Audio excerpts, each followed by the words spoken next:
The back, a masterpiece in one's architectural structure.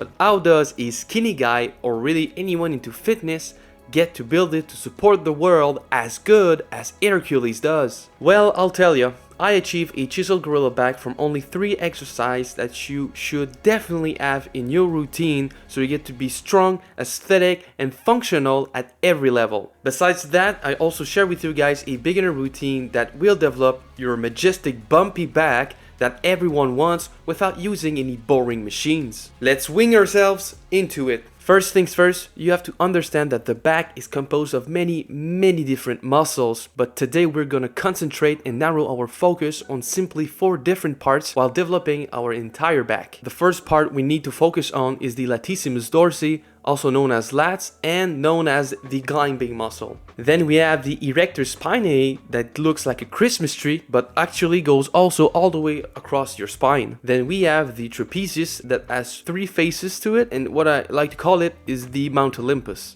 And finally, the fourth one we're going to focus on is the rhomboids that is used in most scapular movement. So what I came to figure over some years of working out is that, we have so many muscles around our back that the best thing to do from the get-go is to pre-exhaust every one of them and then target the specific part that we want to grow more. And then in that case, we should use a compound movement, which is the king of all exercise, the deadlift. Deadlifts will be working every detail of your back while working out most of your body's muscle. That is why it is considered the king of all exercises. To do a deadlift, I recommend starting no more than 135 pounds on your barbell to get the body warmed up and technique nailed down, since it is really easy to get hurt, and especially if you upgrade the weight too rapidly. So get close to your bar with more than a fist apart between your feet. Have a shoulder width apart overhand grip. Get your back nice and flat, bend your knees and start building tension in your hamstrings. Once you can't get tension anymore without lifting the bar, then explode to the top and contract your glutes too. What I came to prefer is not go too heavy and do 3 or 4 sets while slowly increasing the weight and no more than 6 repetitions. But if you're a beginner, simply put on less weight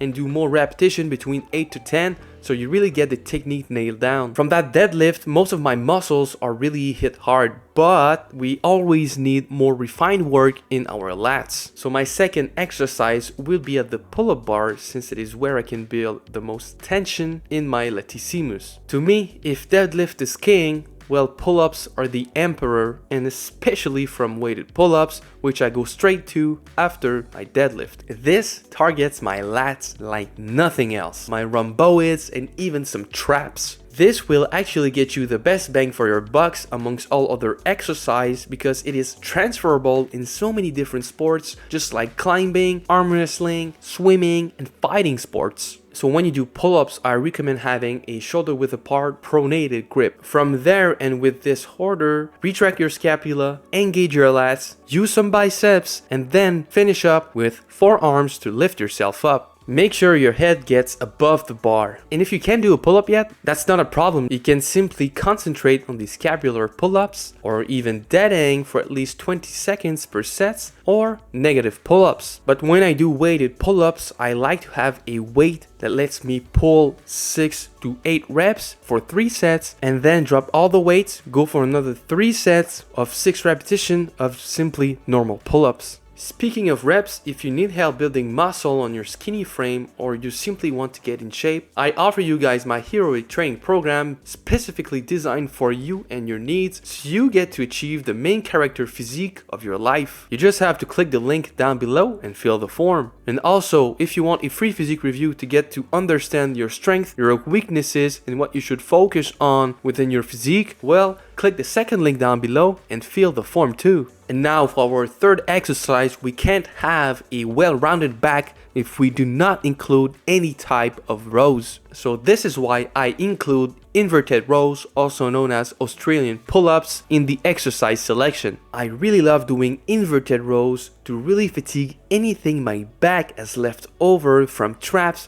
rhomboids to lats, and even lower back.